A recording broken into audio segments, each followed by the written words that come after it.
Bonsoir à tous. À la une de ce journal, le troisième jour de calvaire infernal sur la pénétrante est de Douala, des innombrables bouchons ont contraint des automobilistes et autres usagers à passer toute une journée sur l'axe Ndokoti-Niala après l'effondrement d'une buse coupant la route nationale en deux. L'engorgement de ces voies de contournement a provoqué de lourdes pertes économiques et de nombreux désagréments. Que deviennent les prescriptions gouvernementales pour pallier ce problème? Le bout du tunnel est-il encore loin? Élément de réponse dans ce journal. La convocation d'une conférence anglophone générale divise le RDPC, le parti au pouvoir, entre la méfiance sur les réelles motivations de ces travaux et les attentes des signaux d'apaisement. Le reste de la classe politique fonde leur espoir en cette conférence anglophone décisive prévue à la fin du mois d'août à Boya. À suivre dans ce journal les réactions de la classe politique.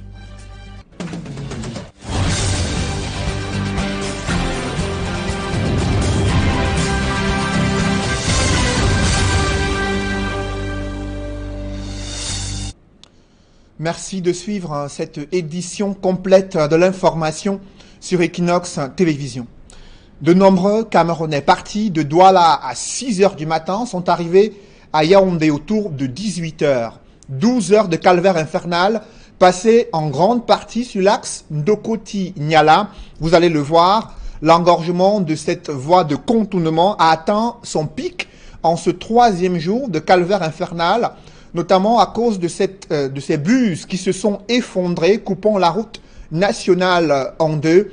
Et nos reporters Sylvestre Hippolyte Zangaou et Farel Bounia ont vécu ce calvaire entre Ndokoti et Niala dans le 3e arrondissement de Douala, à quelques mètres de la sortie est de la capitale économique du Cameroun. Reportage. Parti d'Akwa, c'est ici, au lieu dit tunnel Ndokoti, que commence notre calvaire. Une file interminable de véhicules annonce que le voyage sera pénible. Il faut s'armer d'un moral d'acier pour décider de poursuivre le chemin. Après plusieurs heures, on n'a pas beaucoup avancé. Nous sommes à Lokbaba, environ 3 km plus loin. Parti du carrefour tunnel Ndokoti, au bout de 4 heures, nous arrivons enfin au lieu dit Carrefour Total Lokbaba. Comme vous le voyez juste sur ces images, la situation n'est guère reluisante ici. Les véhicules sont toujours en file indienne. Les usagers vivent le cauchemar. Certains usagers sont coincés dans ces bouchons depuis la veille. On a quitté port depuis hier 16 h. Et voilà, jusqu'à maintenant, on n'est pas arrivé à destination. On n'a pas dormi, on n'a pas mangé. Voilà, on est là ici, jusqu'à maintenant. Pour continuer à nous frayer un passage, notre véhicule de reportage est obligé de sortir les feux de détresse.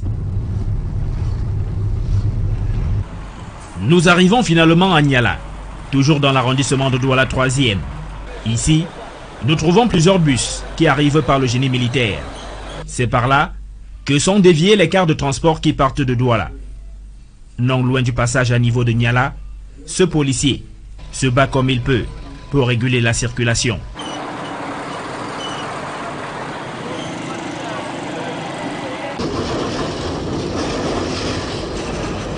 Pour poursuivre le voyage, nous décidons de quitter notre véhicule de reportage pour emprunter ce bus. À l'intérieur, nous apprenons qu'il va jusque dans le septentrion. Portant partie de l'agence en début de matinée, le véhicule n'a pas beaucoup avancé. Et le mauvais état de la route, du passage à niveau de Niala jusqu'au lieu dit Niala Château, rend le voyage encore plus difficile. C'est terrible, ça nous dépasse, on ne sait pas comment faire. Depuis 5 heures du temps, il faut que le gouvernement essaie de faire quelque chose. Sinon, avec cet état-là, c'est difficile, c'est difficile. Nous sommes partis de Ndoksimbi depuis 8 heures. Oh, le bus a depuis décollé de l'agence. Malheureusement, nous arrivons au niveau de Niala où nous avons repris le bus. Il est précisément 13h30. Alors, c'est tellement désagréable. Nous sommes dans le bus depuis 8 heures pour aller jusqu'à Maroua. C'est trop pénible, vraiment. Ça, c'est une souffrance totale. J'ai avec 3 enfants.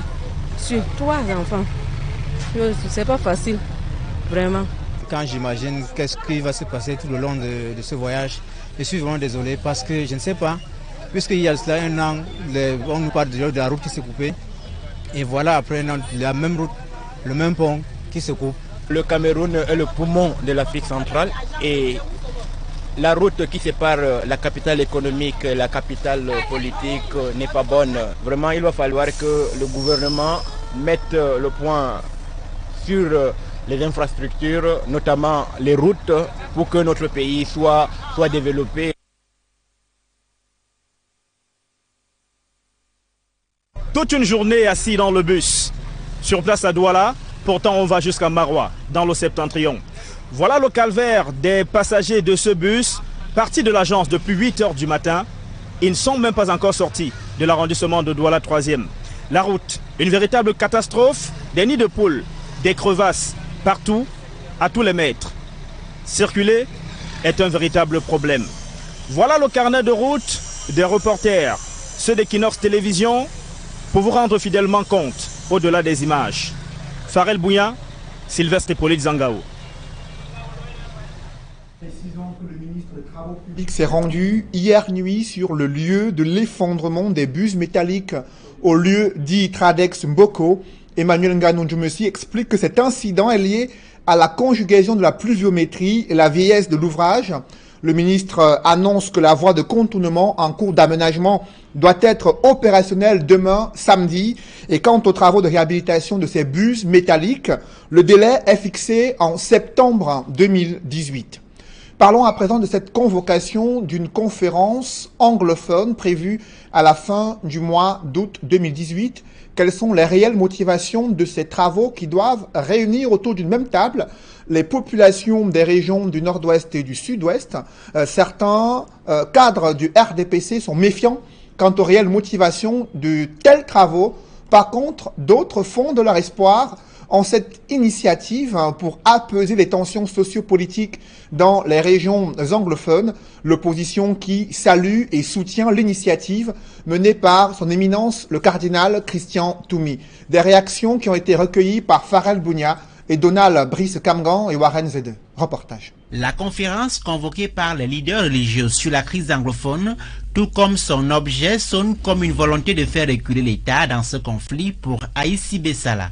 L'ex-adjoint au maire de Douala 5e voit mal le gouvernement prêter une oreille attentive à l'appel lancé par les prélats. Si le gouvernement, au jour d'aujourd'hui, demain, dans un mois, part dans une réunion qu'on va appeler la recherche de l'entente, beaucoup de gens vont considérer l'armée qu'elle est faible et qu'elle ne peut pas défendre la République. Dans la situation d'impasse actuelle et pour apaiser les tensions en cours dans les régions du nord-ouest et du sud-ouest, Marlys Douala-Bel recommande d'accompagner tout projet sans exclusif. Aucune barrière ne doit être érigée contre la paix pour la députée RDPC, même par la figure du cardinal Christian Toumi, parfois perçu comme un frondeur dans les cercles proches du pouvoir. Nous sommes rendus à un niveau où toutes les tentatives, toutes les mains tendues sont à prendre. Ce n'est pas parce que le cardinal a ce profil. Ce qui est important ici et maintenant, c'est que le cardinal pilote quelque chose qui nous semble important et porteur d'un résultat que nous attendons tous. Les assises nationales souhaitées par la société civile anglophone et dont la rencontre préparatoire se tient fin août prochain offrent la dernière chance pour éviter une implosion au Cameroun avant Sambaka. Les confessions religieuses sont parmi la société civile. Il y a la société civile, il y a les partis politiques, parce qu'en fait, au Cameroun, c'est les partis politiques qui concourent au suffrage. Ça veut dire que ce sont nos programmes des partis politiques qui doivent guider l'avenir du Cameroun. Et l'adhésion des populations doit se faire. Donc, si vous mettez le pouvoir, entendu l'administration, si vous mettez les partis politiques qui concourent, bon, c'est vrai qu'au Cameroun, il y en a 300, mais il y en a qui sont à l'Assemblée nationale, qui exercent déjà, il y en a qui gèrent des communes. Aucune réaction officielle du gouvernement depuis la déclaration collective des prélats à Douala le 25 juillet dernier. Alors que Buea doit abriter cette conférence anglophone générale à la fin du mois d'août 2018, cette ville est confrontée à des décisions controversées du maire de Buea, lequel a choisi de sceller des boutiques. Décision que conteste l'ancien bâtonnier État Besson, qui juge cette décision non fondée sur le plan juridique et qui tente d'analyser la situation sociale et économique dans la ville de Buea, confrontée à des villes mortes en début de chaque semaine. Reportage d'Éric Diata et Ket Diarra. De nombreux hommes d'affaires de la ville de Buea ont vu leur commerce sceller ce début de semaine. Une action prise par le maire Ekema Patsoti de respecter le Barstown de lundi, et ce malgré ses multiples mises en garde sur la question. Cette action est fortement condamnée par l'ancien bâtonnier, Essa Besson Junior. Je voudrais dire en tant qu'homme de loi que l'action prise par le maire est totalement illégale. Personne n'a le droit de fermer le commerce d'une autre pour les raisons qu'il avance. Pour lui, les boutiques, les banques et autres commerces qui ont été scellés relèvent de la propriété privée. These are private businesses. Ce sont des commerces privés. Et en tant que tels, on ne saurait leur imposer des jours d'ouverture ou de fermeture. Ils peuvent décider d'ouvrir tous les jours du mois ou pas du tout. Au-delà de la simple volonté de punir les commerçants, le maire Ekema Patseke Sungé viole la loi. D'abord, c'est un acte criminel parce qu'il n'a aucune base juridique. Et ensuite, sur le plan civil, il nuit à la tranquillité des personnes concernées. Il faut condamner un tel acte afin que jamais plus cela ne se reproduise. Dans ce pays, à un moment donné, quelqu'un doit se lever et dire non à ce genre de pratique parce que cela n'a aucun sens. C'est complètement inadmissible.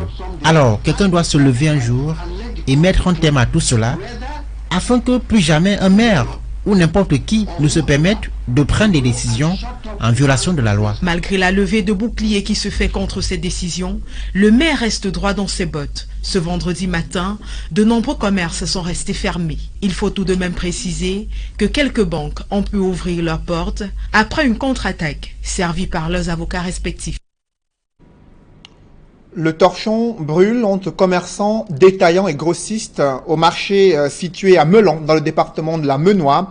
La pomme de discorde, la spéculation autour des prix des céréales et des tubercules, le difficile accès aux intrants agricoles et les charges de transport favorisent la flambée des prix du maïs et des tubercules. Reportage Cyril Djemba et Flavien Valodongo.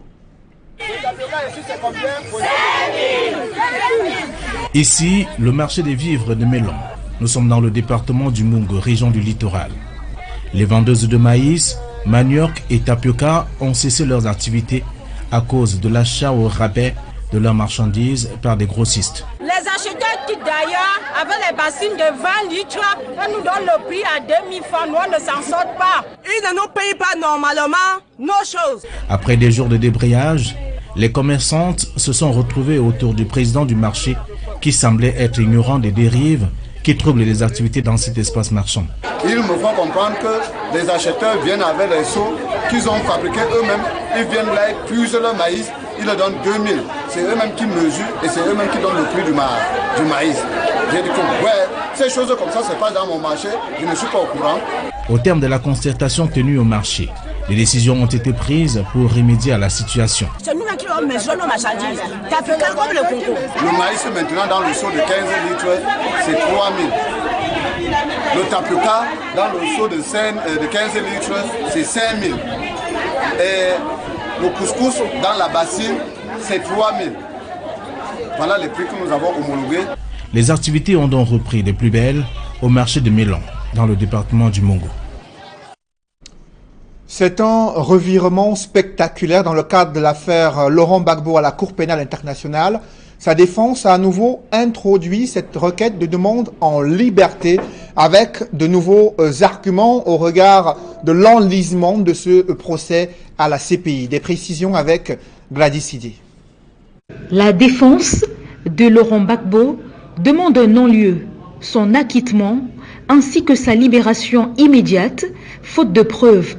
Au-delà de tout doute raisonnable, Alors que le procès doit entamer sa seconde phase, Maître Alti soutient dans une requête déposée à la Chambre de première instance de la Cour pénale internationale que les éléments présentés par le procureur contre Laurent Gbagbo ne permettent pas de prouver les charges.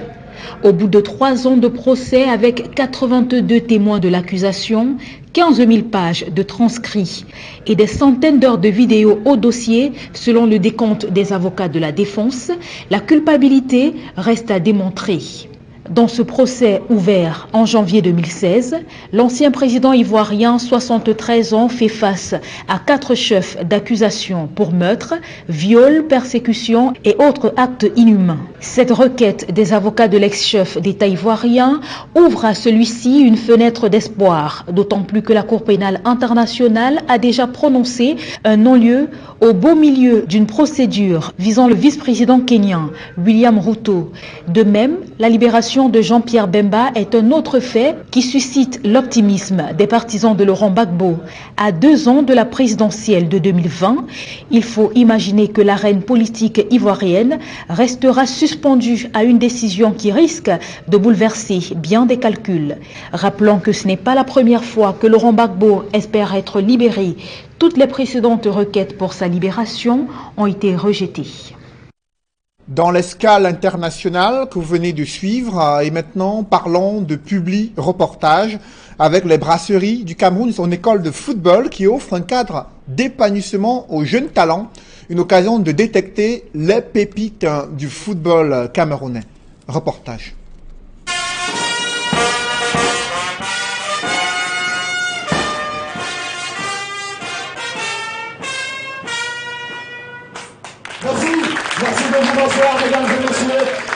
Comme chaque année, la Société anonyme des brasseries du Cameroun a permis à de nombreux jeunes de prendre part à la Coupe Top, qui a déjà révélé de grands noms du football mondial, à l'instar de Jérémy Sorel Ditap, le parrain de l'édition 2018.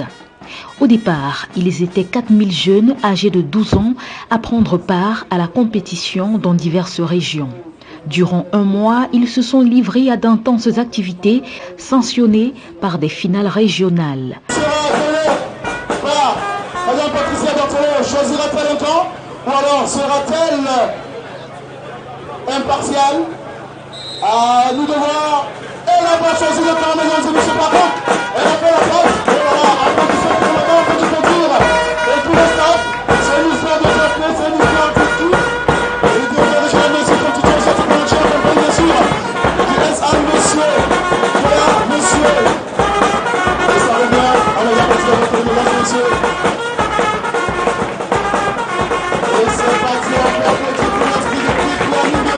Dans le littoral, les jeunes DDA ont dominé ceux de Bépanda. Ils ont émerveillé le public du stade Sikam pour le top management de la Société anonyme des brasseries du Cameroun. C'est un pari gagné, cette année encore, au terme de ces finales régionales. Vraiment de joie immense de voir le bonheur de tous ces enfants et surtout que c'est un trajet que les brasseries ont emprunté depuis 29 ans avec la marque Top. Donc la Coupe Top est présente au niveau national et là aujourd'hui on assiste aux sélections des prochaines stars camerounaises, j'en suis sûre. Ça, on a eu par exemple dans les dernières cuvées Nji Clinton qui est aujourd'hui à Marseille, qui venait de la Coupe Top. Là nous avons Joseph Anaba qui vient d'être sélectionné pour l'Olympique de Lyon et qui est parti, donc qui était également un de nos jeunes. Et je suis sûre que parmi les jeunes qui vont être recrutés pour cette Coupe Top 2018, on aura également de grandes stars qui vont émerger. Sur 88 jeunes retenus sur l'ensemble du territoire national pour intégrer l'école de football des brasseries du Cameroun, seuls 11 seront définitivement retenus au terme des tests et pourront ainsi bénéficier de l'encadrement de qualité dans cette prestigieuse école. Ce Douala, c'est la finale de la phase régionale pour le littoral. Mais il faut savoir qu'au même moment, que ce soit à Bafoussam, à Limbé, à Ngaoundéré et à Yaoundé, il y a également la phase régionale qui s'est jouée. Donc la prochaine étape, c'est qu'on a donné aujourd'hui les noms des présélectionnés pour le littoral qui vont arriver mercredi, comme tous ceux des autres régions. Mercredi, ils vont tous arriver. Ils seront 88 au total. Ils vont passer des tests, ils vont faire des matchs, ils vont faire des tests physiques, des tests techniques. Et samedi matin, quand ils quitteront l'école de foot, on leur aura annoncé la liste des 11 enfants, parce qu'ils ne seront que 11, qui vont intégrer l'école de football en septembre prochain. Donc on est parti de 4000 enfants à travers tout le pays, depuis le 2 juillet, pour arriver à 88 pour la présélection à l'école de foot. Et maintenant, on sortira 11 qui vont rentrer à l'école de foot en septembre. 88 ont été présélectionnés sur le territoire national pour intégrer l'école de football des brasseries du Cameroun. Chez les vainqueurs de la région du littoral, le trophée remporté à Douala est inestimable. Nous sommes venus d'Idéa en pensant qu'on devait gagner et on a gagné. Avec les prières de Dieu et nos prières même. Dieu a exaucé nos prières et c'est pour ça que nous sommes contents. Ça a été difficile. Mais comme nous sommes arrivés, on a regardé les équipes, on a vu qu'il n'y a pas de nouveau niveau aussi. C'est pour ça qu'on travaille. Non, notre force, c'est le ballon au sol et on joue au pied. Les 11 jeunes qui seront définitivement retenus bénéficieront d'une formation de qualité durant 6 ans à l'école de football des brasseries du Cameroun. La Société anonyme des brasseries du Cameroun et l'Ordre des médecins ont signé une convention de partenariat visant à promouvoir son eau minérale Tanguy, recommandée aujourd'hui par l'Ordre des médecins du Cameroun. Une occasion également pour ces deux institutions d'œuvrer ensemble pour la réhabilitation des infrastructures sociales en Banga, dans le département du Mungo. Reportage.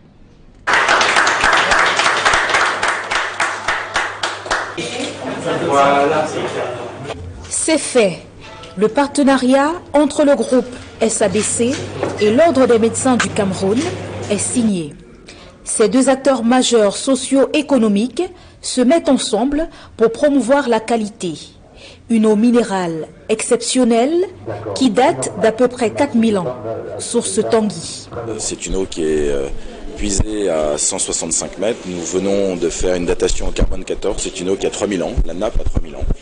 Nous nous sommes attachés à nous faire certifier par les plus grands organismes en ce qui concerne la certification ISO 9001 version 2008 avec le Bureau Veritas, l'AFNOR également, l'armée américaine qui a finalement certifié Tanguy, qui est la seule eau reconnue par l'armée américaine, mais également les laboratoires Vichy Saint-Thior et toutes les autres certifications qu'on obtient. C'est à mon avis la meilleure eau minérale, naturelle, depuis 1979 sur le marché camerounais. Voilà.